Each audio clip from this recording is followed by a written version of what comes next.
bénissons pour ce rendez-vous. Ta majesté s'élève au-dessus de tout. Reçois notre louange, reçois notre adoration.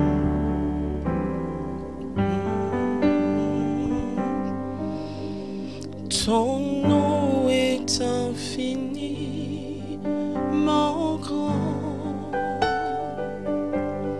que ton nom est infiniment grand. Ton nom est infiniment grand,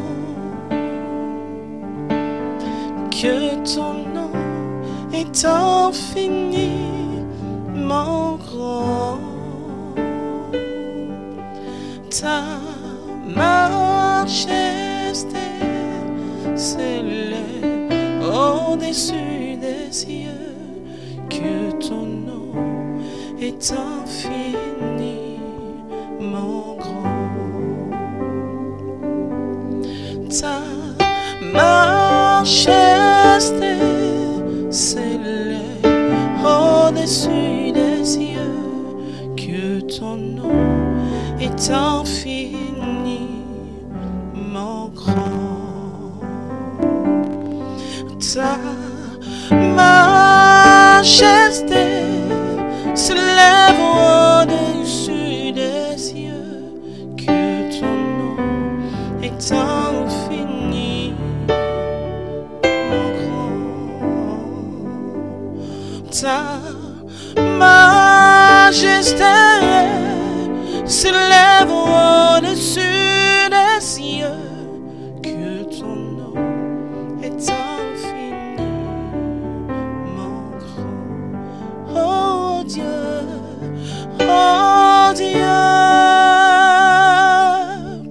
très haut. Oh Dieu, très haut.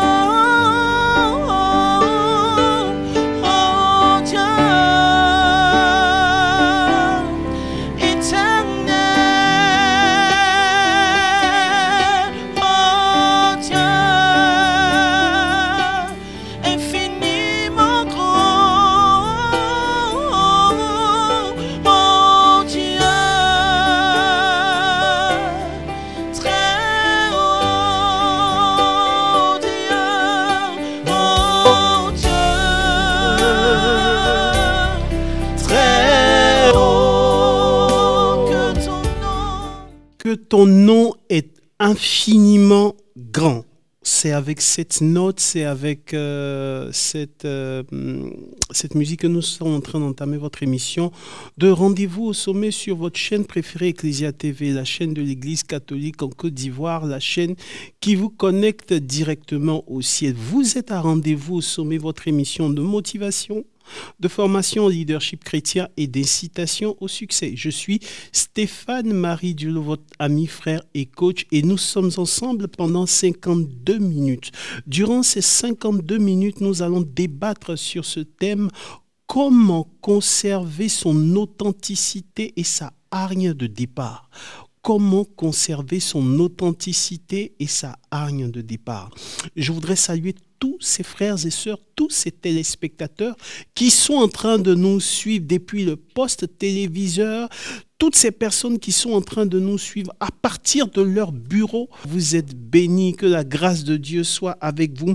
Merci surtout de diffuser cette émission autour de vous. Merci d'inviter vos proches. Merci de taguer vos proches et de leur dire que quelque chose de beau, quelque chose de bon, quelque chose d'excellent est en train de se produire sur Ecclesia TV et nulle part ailleurs. Asseyez-vous très bien parce que nous montons dans les hauteurs, nous allons en classe à faire, nous sommes en classe à faire et nous allons pour le sommet. Le sommet, c'est le signe de l'accomplissement de tout ce que nous souhaitons de tout ce que nous avons comme désir d'accomplissement. C'est vraiment le symbole de tout ce que nous avons comme désir d'accomplissement. Quand on dit rendez-vous au sommet, c'est parce que nous savons que nous avons une place de choix dans les hauteurs. Nous savons que nous avons une place de choix en étant élevés. Nous savons que nous avons une place de choix en étant bénis, en étant restaurés, en étant comblés, en ayant des résultats de victoire, en ayant des résultats d'abondance. Voilà ce que symbolise le sommet, frères et sœurs. Et Dieu n'est pas contre cela. Dieu n'est pas contre cela, d'autant plus qu'il dit dans sa parole, je mets devant toi la vie et la mort, la bénédiction et le mal, et je te demande de choisir la vie, je te demande de choisir la bénédiction. La volonté intrinsèque de Dieu, mon frère, ma sœur, c'est que ton parcours de vie fasse plaisir, te fasse plaisir à toi-même. Que ta vie te plaise. Parce qu'il y a trop de gens qui détestent leur vie. Il y a trop de gens qui ne se sentent pas dans leur peau. Il y a trop de gens qui ne se sentent pas dans leurs vêtements. Il y a trop de gens qui n'aiment pas la vie qu'ils sont en train de mener. La volonté intrinsèque de Dieu, c'est que tu sois dans tes vêtements. C'est que tu sois à ton temps. C'est que tu sois à ton heure. C'est que tu sois à ton kairos pour pouvoir exprimer le plein potentiel que Dieu a pour ta vie. Voilà, frères et sœurs, ce que nous avons comme mission ici à Rendez-vous au Sommet. Et nous vous donnons les outils, nous vous donnons les éléments nécessaires pour vous permettre de pouvoir assumer, accomplir et vous déployer dans la vie. Alors, nous sommes effectivement en place pour ce thème. Comment conserver son authenticité? Comment conserver son authenticité et sa hargne de départ? Mais j'ai une méthodologie, frères et sœurs. Généralement, quand j'aborde un thème sur comment faire quelque chose, je ne l'aborde pas de plein pied d'abord, sans commencer par le pourquoi. Avant de développer le comment, je commence toujours par le pourquoi. René Bruni, c'est ma méthodologie. C'est la méthode que j'ai utilisée. Parce que pour comprendre le comment, il faut comprendre le pourquoi. Si on veut comprendre comment est-ce qu'il faut conserver son authenticité, on va partir déjà dans les définitions. Mais avant les définitions, il faut comprendre pourquoi. Pourquoi est-ce qu'il faut conserver son authenticité? Frères et sœurs, le monde dans lequel on vit est un monde qui est en quête d'authenticité. Vous savez, je vais vous donner un préalable qui est très simple. Un préalable en observant la vie, à partir de mon expérience et à partir de ma petite posture de coach, j'ai compris une chose. La vie n'est pas juste. Si tout le monde est à la même enseigne aujourd'hui, la vie n'est pas juste. Vous savez, dans les évangiles, il y a un texte formidable, qu'on médite. C'est la parabole des talents.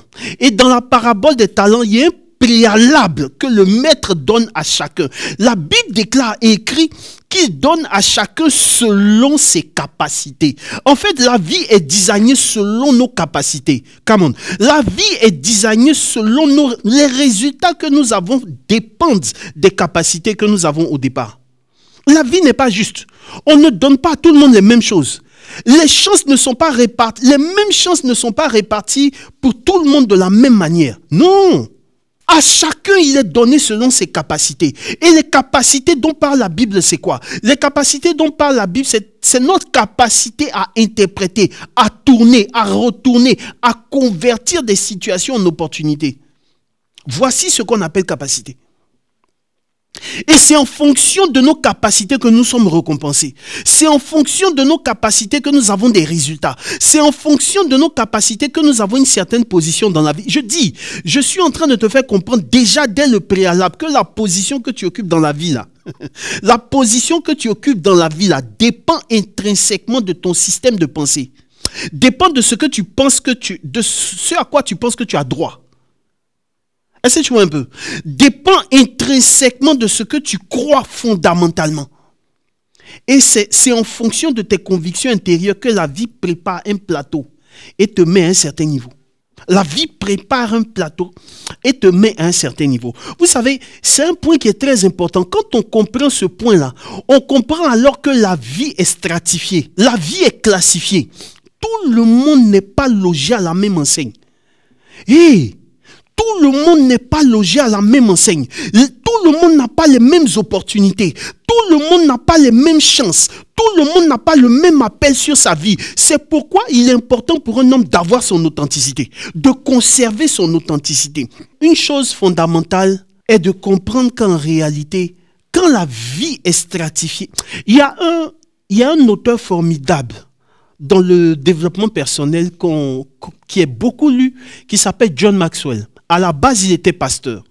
Et puis, il a découvert son domaine de définition et il s'est orienté dans le développement personnel. Quand il s'est orienté dans le développement personnel, c'est l'un des auteurs les plus prolifiques aujourd'hui. Il a écrit un livre, il a écrit un excellent livre, Les 21 lois du leadership de John Maxwell. Et le premier chapitre de ce livre-là, ah la vie, le premier chapitre de ce livre-là, ça s'appelle la loi du plafonnement.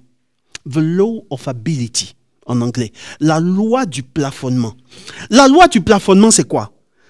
Si financièrement, quelqu'un est paramétré à 1 million, si tu lui donnes 10 millions, les 9 millions là seront utilisés comme un gaspillage jusqu'à ce qu'il revienne à l'équilibre des 1 million.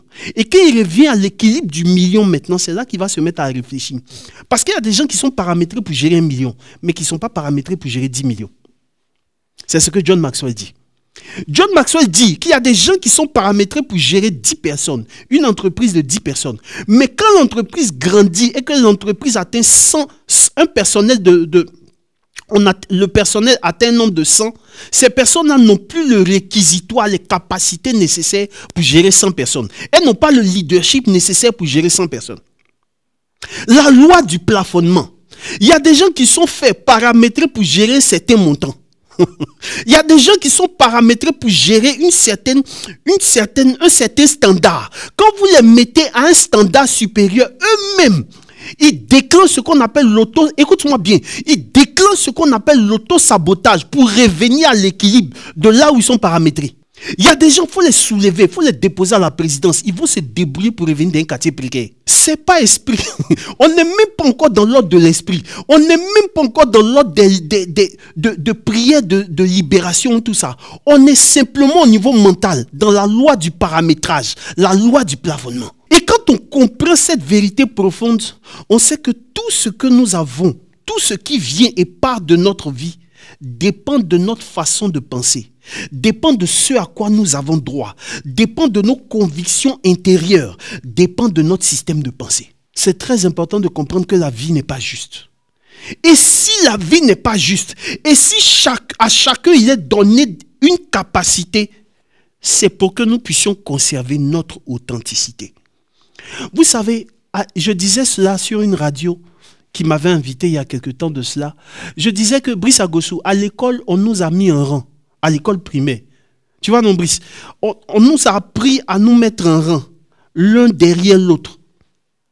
On nous a appris on nous a donné des prêts à penser.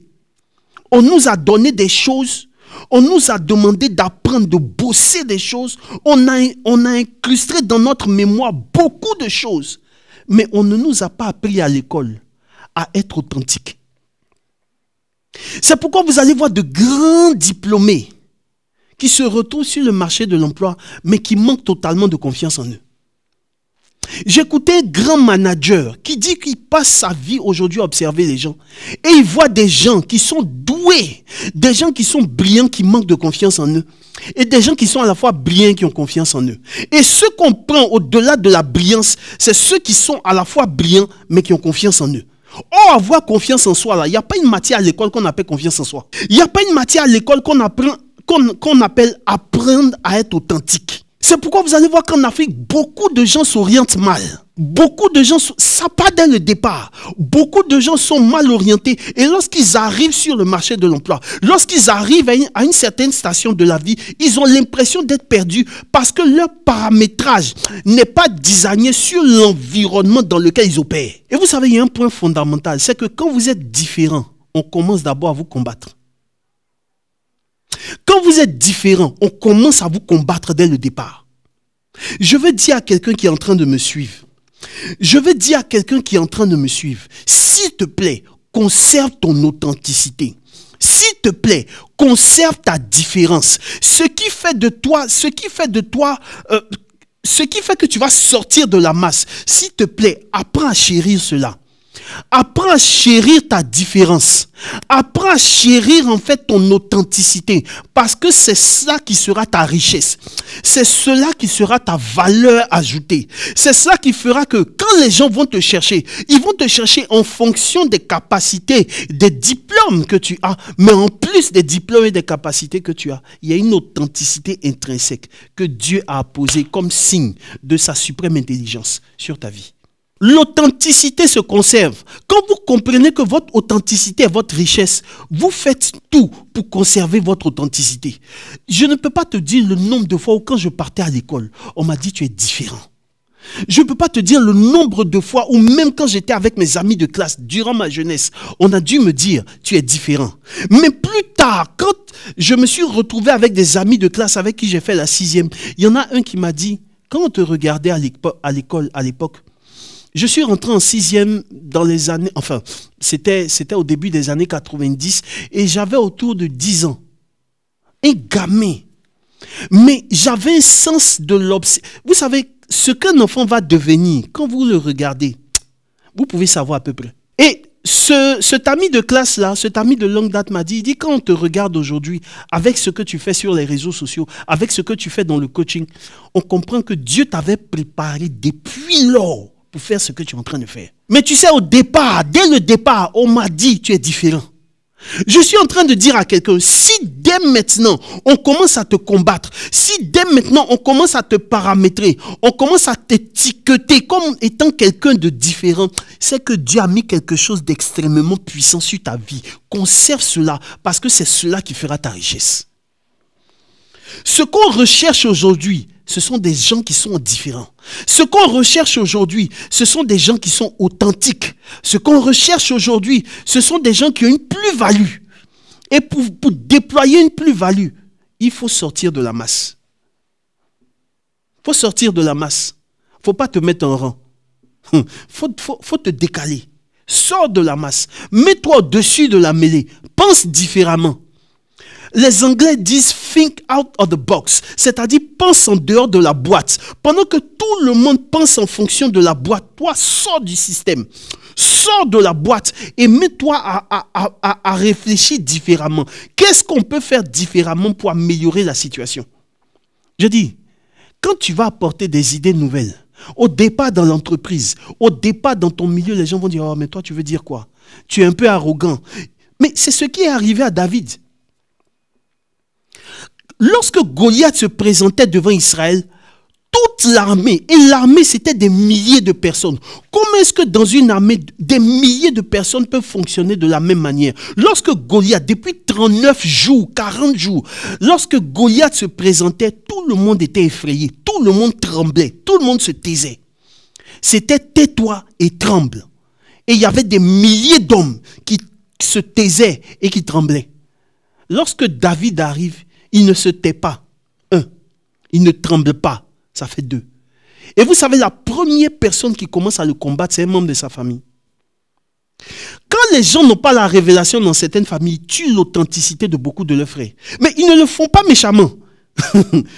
Voilà pourquoi, frères et sœurs, c'est important de comprendre. C'est important d'avoir un sens de l'observation et c'est important que le Saint-Esprit éclaire et illumine notre intelligence.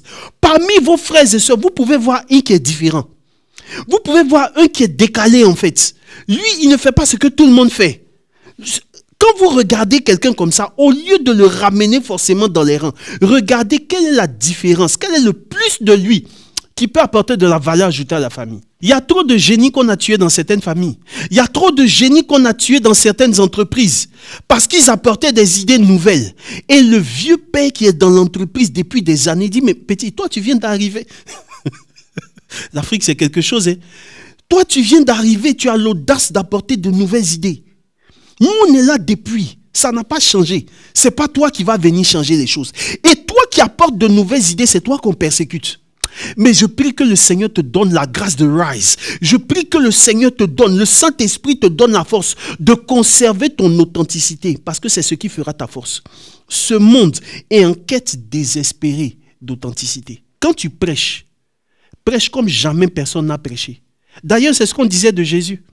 On dit que sa façon de parler là était différente des pharisiens. Quand tu es dans ton service, dans ton travail, dans l'exécution de ton travail, tes façons de faire doivent être différentes. Même si les process sont les mêmes, tes façons de faire et tes résultats doivent être différents.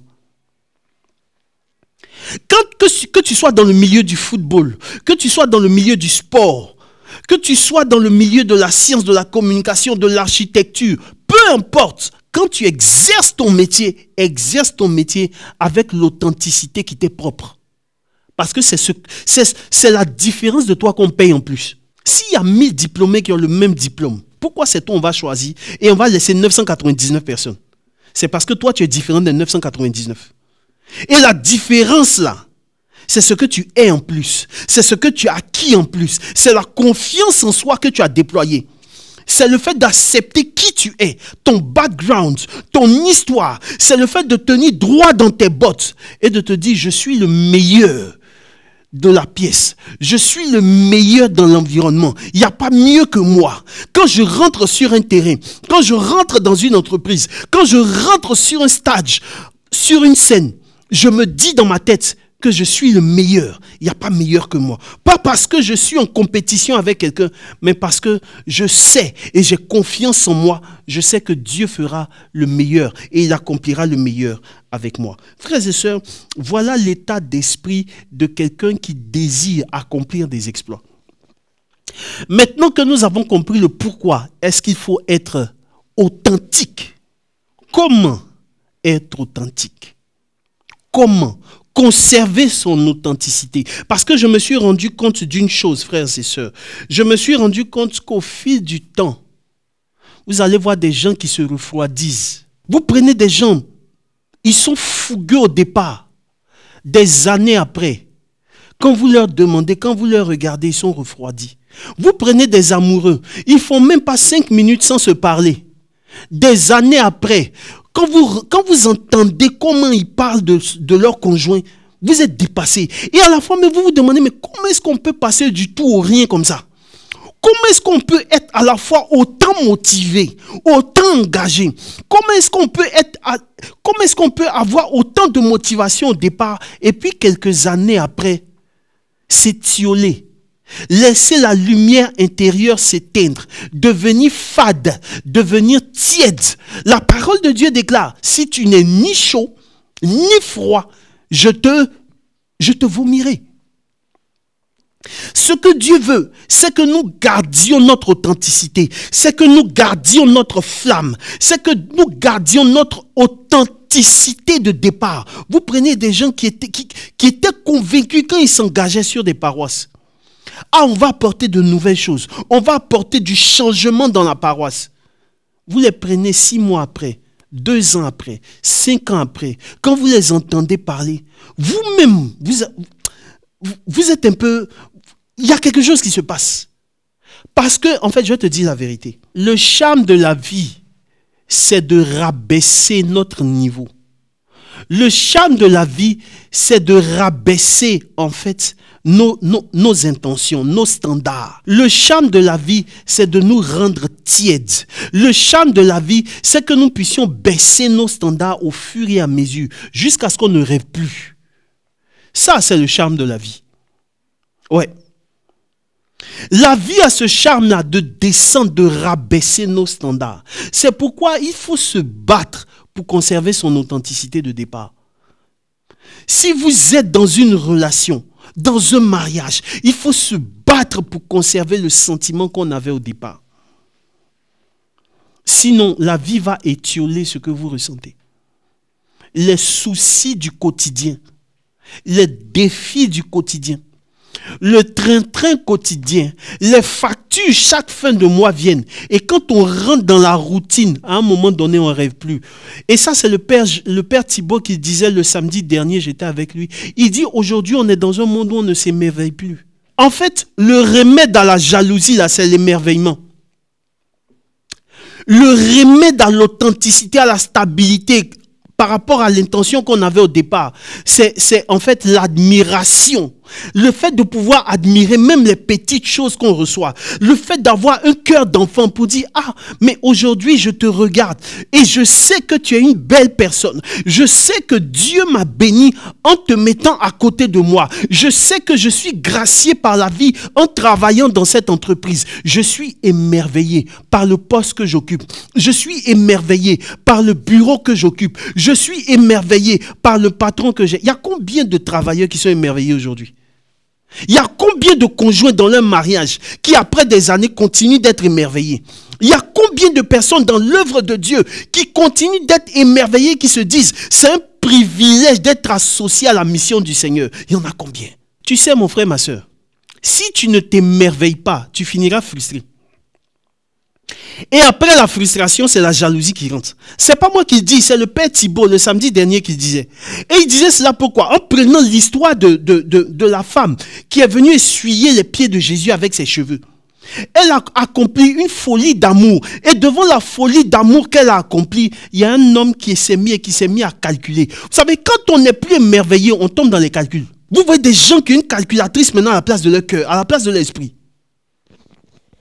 Vous voyez des gens qui, à un certain moment, ils commencent à calculer. Judas Iscariote est assis et puis il se met à calculer. Il dit, mais on aurait pu vendre ce parfum-là et donner l'argent aux pauvres.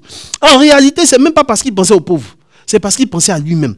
Et ce sentiment-là, c'est le père Guaibo qui le dit, le père Thibault qui le dit. Le père Thibault dit que ce sentiment-là, c'est un sentiment de jalousie. J'ai cité le nom de feu, le père Guaibo, parce que j'allais parler de lui tout à l'heure. Le père Guaibo, de vénérée mémoire, feu, le père Guaibo Jean-Maurice nous disait toujours que l'une des choses qu'on apprend au séminaire, pour les prêtres, pour ceux qui vont sortir, et pour les futurs prêtres, c'est l'esprit de vérité. C'est l'esprit de vérité.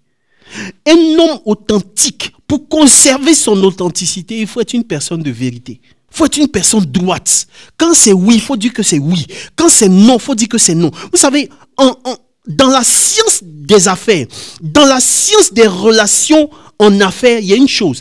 Quand vous êtes en négociation d'affaires et que les gens vous parlent et que vous fuyez les gens du regard, soyez sûr d'une chose. Les gens, à un moment donné, vont reporter le contrat qu'ils doivent signer là pour aller réfléchir encore. Parce que vous n'êtes pas une... En fait, il y a des codes dans le milieu des affaires. Dans le milieu de la diplomatie, il y a des codes. Quand les gens te parlent et puis tu fuis les gens du regard, ton regard n'est pas droit. Les gens se disent que tu n'es pas une personne authentique. Tu peux prier comme tu veux, mais s'il te plaît, apprends à être une personne de vérité. Apprends à être une personne droite. Quand on te pose des questions, réponds avec toute la franchise que tu as. Quand c'est oui, dis c'est oui. Quand c'est non, dis c'est non. Même si apparemment dans certains milieux, on n'aime pas ce genre de personnes. Mais s'il te plaît, conserve ta droiture et ta vérité. Le père Abbé, comme me disait toujours, il dit un homme, c'est quelqu'un qui a une colonne vertébrale droite. On te prend aujourd'hui, tu dis tu cautionnes ça.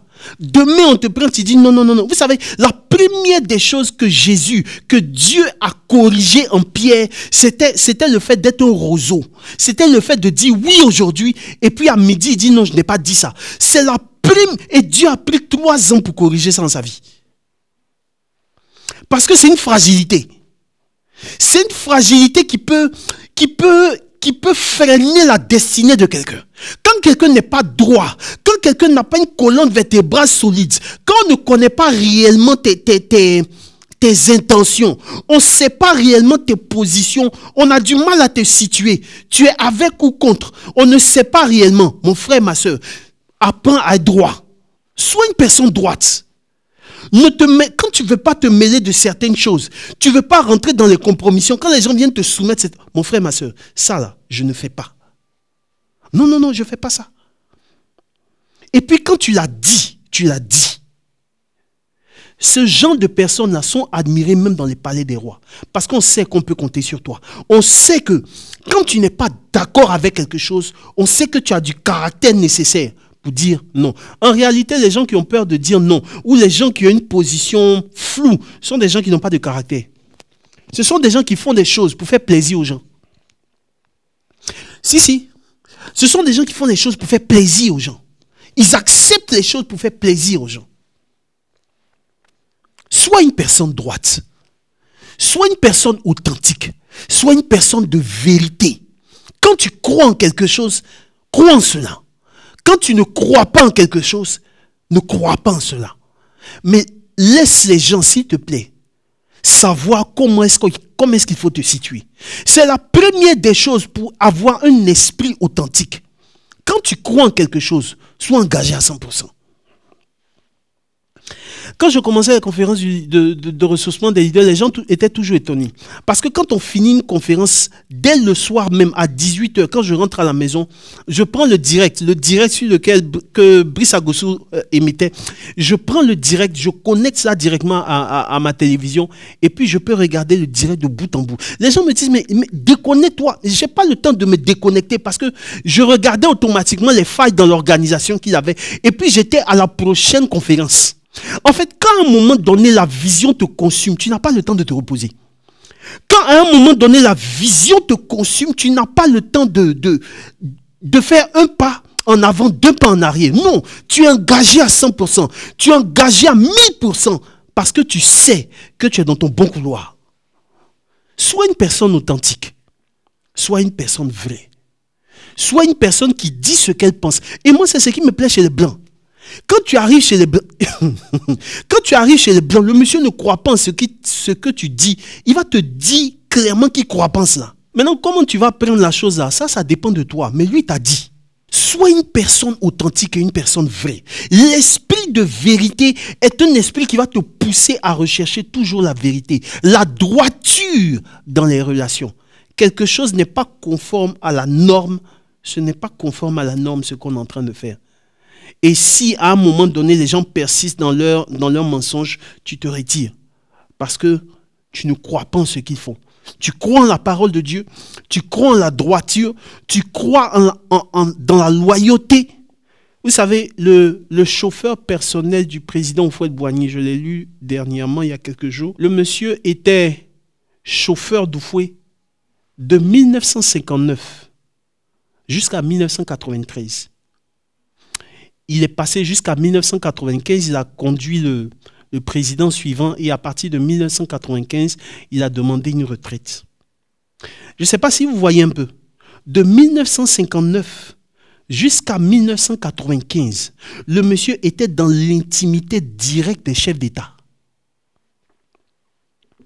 Je prie de tout mon cœur que quand Dieu t'élèvera, il y ait des personnes qui soient loyales, que le temps a éprouvé, que la vie a éprouvé, mais qui ont conservé leur authenticité et leur amour pour toi. Que ce soit uniquement que ces personnes-là qui sont dans ton entourage. Je prie ça. Je prie que le Saint-Esprit mette des personnes loyales autour de toi. Que le Saint-Esprit mette des personnes fidèles autour de toi. Des personnes que le temps a éprouvées. Tu es dans le milieu des affaires, tu es entrepreneur, s'il te plaît, s'il y a une prière que tu dois faire, c'est d'avoir des personnes qui sont loyales et fidèles autour de toi. Vous savez ce que ça fait? D'avoir quelqu'un qui n'est pas loyal en étant chef d'État. La personne qui te conduit là, la personne n'est pas à 100% avec toi. Tu sais ce que ça fait? Il y a des niveaux où Dieu va t'élever. La personne qui te fait la cuisine doit être loyale à toi. Il y a des niveaux où Dieu va t'élever. La personne qui repasse tes vêtements doit être loyale et fidèle. Il y a des niveaux où Dieu va te positionner, les endroits où tu dois manger, les personnes avec qui tu dois manger. Il faut t'assurer que ce soit des personnes fidèles et loyales pour ne pas qu'elles t'empoisonnent un jour. Il y a des niveaux où Dieu va te positionner, même les choses les plus ordinaires deviennent procédurières. Pourquoi? Parce que là où Dieu t'a mis là, il faut qu'il y ait des personnes qui soient loyales, vraies autour de toi. L'esprit de vérité compte. L'esprit de vérité compte dans le milieu des affaires. L'esprit de vérité compte dans le ministère. L'esprit de vérité compte dans les relations sentimentales, dans le mariage d'aujourd'hui. Pourquoi certaines choses capotent? Parce que vous avez des gens qui ne sont pas vrais avec eux-mêmes dès le départ. Et ça, c'est un prêtre qui me l'a dit. Les gens se mentent en vérité. Ils ne sont pas vrais. Ils se blaguent entre eux dès le départ.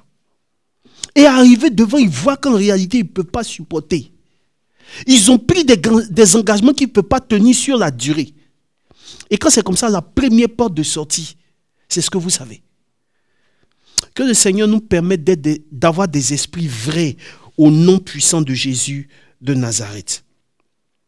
Que le Seigneur, dis-moi amen, que le Seigneur nous permette d'avoir un esprit de vérité au nom de Jésus de Nazareth. Que la vérité soit assise, incrustée dans ton esprit. La vérité de Dieu. Je prie que tu combattes et que tu poursuives la vérité de Dieu au nom de Jésus de Nazareth. Le deuxième point pour conserver son autorité, son authenticité. Le deuxième point pour conserver son authenticité.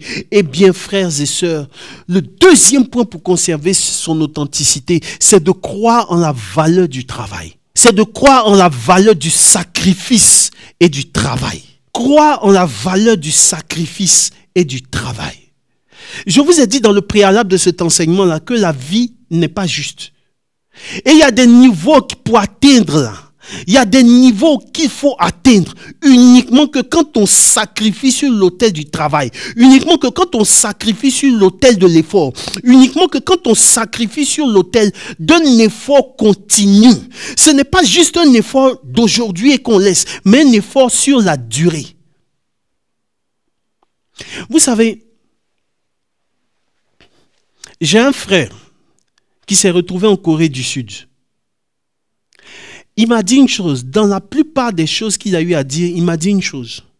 Qu'en Corée du Sud, les gens se battent pour des générations après eux. Il faut m'écouter. Il dit que les gens se battent pour des générations après eux. C'est-à-dire que les gens ne vivent pas pour eux-mêmes. Les gens vivent pour faciliter la vie de ceux qui vont venir après eux. C'est pour ça qu'ils se payent le prix. C'est pour ça qu'ils se sacrifient. Il y a des recherches que les gens sont en train de faire. Ils savent que ce ne sont même pas eux qui vont bénéficier. Mais ce sont les générations après eux. Leurs enfants qui vont en bénéficier. Mais ils payent le prix maintenant. Vous savez le problème de l'Afrique? Vous savez le problème de nous qui sommes ici là. On est dans une partie du monde où quand les gens vivent, ils ne vivent que pour eux-mêmes. On est dans une partie du monde où les gens vivent, les gens se battent pour être les seuls riches de la famille. Or, il y a quelqu'un qui disait que ça ne sert à rien d'être une oasis en plein désert. Parce qu'en général, c'est le désert qui finit par gagner. Quand tu es le seul riche dans la famille, laisse-moi te dire une chose. Les gens vont te pousser à déprimer. Ou les gens vont t'appauvrir nécessairement. Parce que quand une aiguille va piquer quelqu'un, c'est ton argent qui va sortir. Donc pendant que tu te bats pour arriver à un certain niveau, prie aussi et crée des opportunités pour que tous ceux qui sont autour de toi soient à un certain niveau d'aisance. Dis-moi bien amen. Sinon les gens vont te conduire à un certain niveau. Les gens vont te tirer par le bas. Les gens vont t'envoyer, les gens vont te couler. Nécessairement. Pourquoi?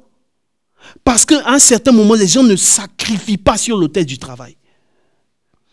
On a besoin de comprendre que pour être authentique, nous devons sacrifier sur l'autel du travail, sur l'autel de l'effort continu. Ce n'est pas un effort sur 6 mois.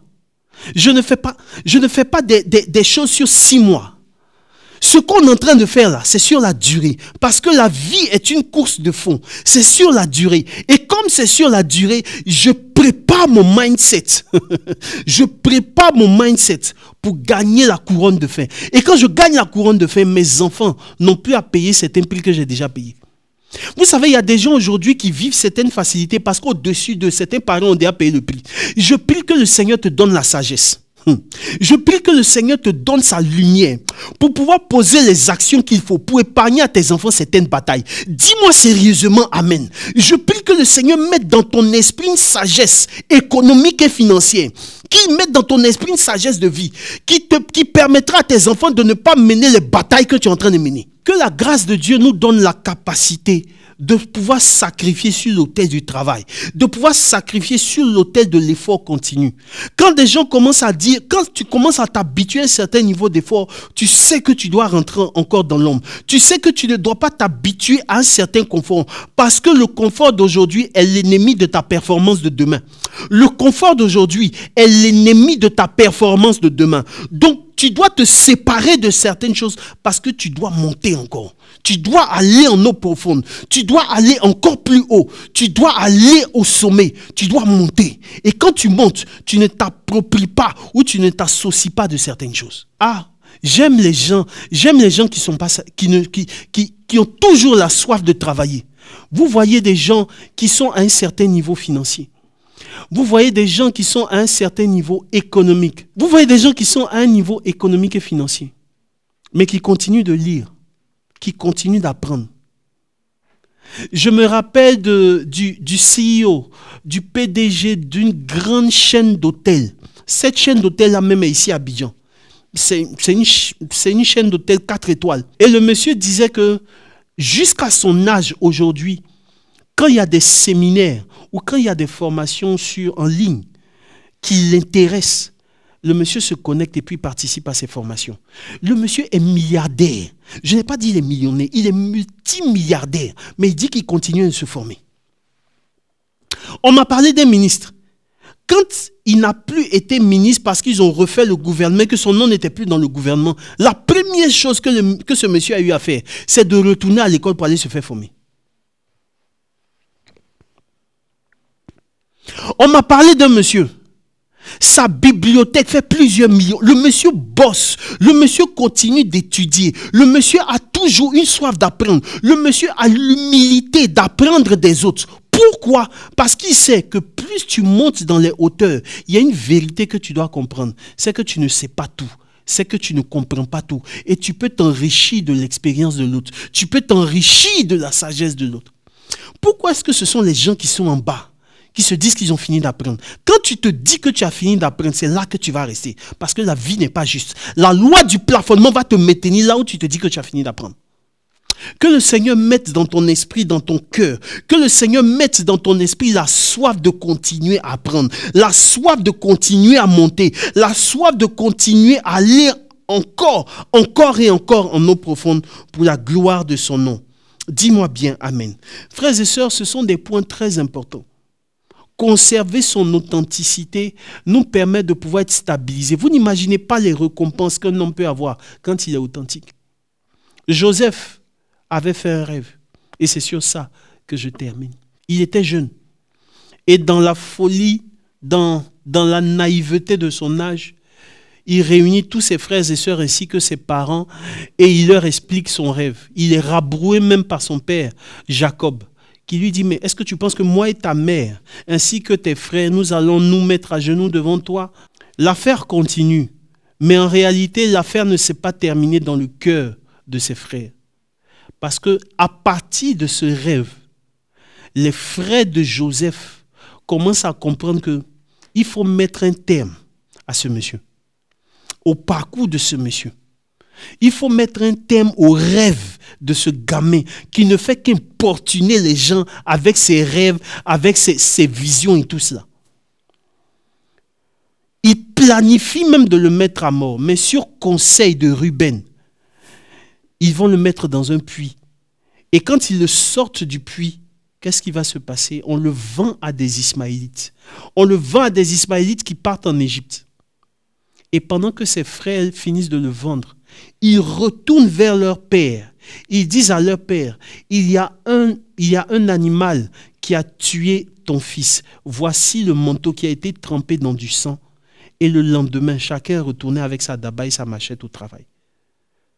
Je veux dire à quelqu'un, les gens peuvent planifier de te faire des choses. Ils finissent de te faire certaines choses. Et puis ils continuent leur vie comme si de rien n'était. Et Joseph part en Égypte. Or, derrière le plan des hommes, il y a le plan de Dieu. Joseph rentre en Égypte par la plus petite porte. Il sait que c'est son rêve-là qui l'a conduit dans des problèmes. Il sait que c'est à cause de son rêve qu'il est devenu esclave aujourd'hui en Égypte. Mais lorsqu'il se retrouve, son esprit de vérité le pousse à ne pas aller avec la femme de Potiphar.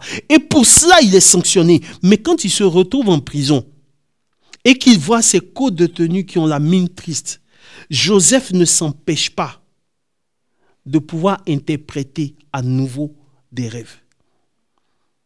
Quelqu'un peut-être est en train de se dire, j'ai fait des choses qui m'ont conduit à des erreurs.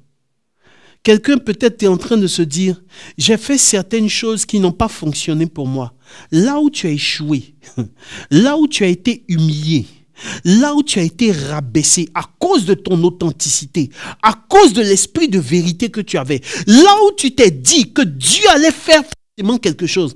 Et que ça s'est terminé dans la honte. Écoute-moi, la deuxième chance t'est accordée pour que de la honte, tu parviennes à la gloire. Pour que de l'abaissement, tu parviennes à l'élévation. Pour que de l'humiliation, tu parviennes à l'élévation au nom puissant de Jésus de Nazareth. Joseph donc va interpréter le rêve. Et la deuxième fois qu'il interprète le rêve, c'est l'ascenseur qui lui permet d'arriver au palais. La deuxième fois où Ruth retourne dans un foyer, cette fois-ci c'est la bonne. Parce que cette fois-ci, elle épouse Boaz. Je veux dire à quelqu'un, ton authenticité, le fait de conserver ta âme du départ te permettra de pouvoir réussir. Le fait de conserver ta détermination de départ, ce que Dieu t'a dit au départ, si tu conserves cela, tu réussiras nécessairement. Un homme, un prêtre, il y avait un prêtre quelque part en Italie qui s'est retrouvé défroqué. Défroqué, c'est-à-dire qu'à un moment donné, il avait été rabaissé et il s'est retrouvé dans la rue. Un prêtre, histoire authentique. Et un jour, on est venu expliquer cette histoire, l'histoire de ce prêtre-là à Jean-Paul II. Écoute-moi bien et je termine là. On est venu expliquer l'histoire de ce prêtre-là à Jean-Paul II. Jean-Paul II a envoyé automatiquement une mission pour aller... L'histoire s'est passée en Italie. Jean-Paul II a envoyé automatiquement des gens pour aller récupérer ce prêtre qui vivait dans la rue comme un clochard. Parce qu'à un moment donné, il ne croyait plus, il avait perdu la foi même en son sacerdoce, en son appel, en sa vocation et tout ça. Jean-Paul II va appeler le monsieur. Il vient et ils se mettent à manger. Tous ceux qui devaient manger avec Jean-Paul II ce jour-là ont dû attendre qu'on aille appeler le monsieur. Et le monsieur est revenu. Quand le monsieur est venu avec les personnes qui ont été envoyées par Jean-Paul II, Jean-Paul II a demandé à déjeuner avec le monsieur. Quand ils ont fini de déjeuner, il a demandé à être seul avec le monsieur. Et quand il s'est retrouvé seul avec lui, Jean-Paul II a dit « Bénissez-moi mon père, parce que j'ai péché. Je souhaiterais que vous puissiez me confesser. » Histoire authentique. Et le monsieur dit « Non, mais je ne suis plus prêtre. Je ne suis plus... » Jean-Paul II lui dit « Je suis l'évêque de Rome. J'ai le pouvoir de te rétablir en tant que prêtre. Je souhaite que vous puissiez me confesser, mon père. » Et quand le monsieur a commencé à confesser Jean-Paul II, écoute-moi bien, le monsieur s'est rappelé de pourquoi il était devenu prêtre. Il s'est rappelé de pourquoi il était devenu prêtre. Et quand il a fini de confesser le pape Jean-Paul II qui s'est levé, il a décidé d'embrasser de nouveau son sacerdoce. Il a compris que le fait que l'évêque ait mis ses mains sur lui pour lui dire « Tu es prêtre à jamais selon l'ordre du roi Melchisédek », il n'y a pas une situation de vie qui allait mettre fin à cela. C'est ad vitam aeternam. Après cette confession, le monsieur s'est retrouvé curé sur une paroisse. Histoire authentique. On ne lui a pas donné autre chose que de lui rappeler pourquoi est-ce qu'il est rentré dans le sacerdoce. L'objectif de mon message aujourd'hui, c'est juste de te rappeler pourquoi est-ce que tu as décidé de croire au départ que tu étais capable de réussir. Si tu te rappelles de cela et que tu désires t'engager vraiment et résolument, malgré les échecs, la honte, l'humiliation, malgré tout ce que tu as pu connaître, tu réussiras et tu auras un niveau de résultat sans précédent pour la gloire de Dieu et pour le salut de ton âme. Que Dieu te bénisse abondamment au nom puissant de Jésus de Nazareth. Que Dieu t'élève, qu'il te bénisse et qu'il te comble au nom puissant de Jésus de Nazareth. Voilà, frères et sœurs, à cette étape de cette émission-là, je veux dire un sincère merci à la réalisation, à Brice Agossou. Nous sommes à 52 minutes. Merci à nos téléspectateurs, frères et sœurs. Merci à tous ceux qui ont suivi cette émission. J'espère que nous avons pris de la graine. Que Dieu vous bénisse. Rendez-vous prochainement. Rendez-vous au sommet. Shalom, je vous aime.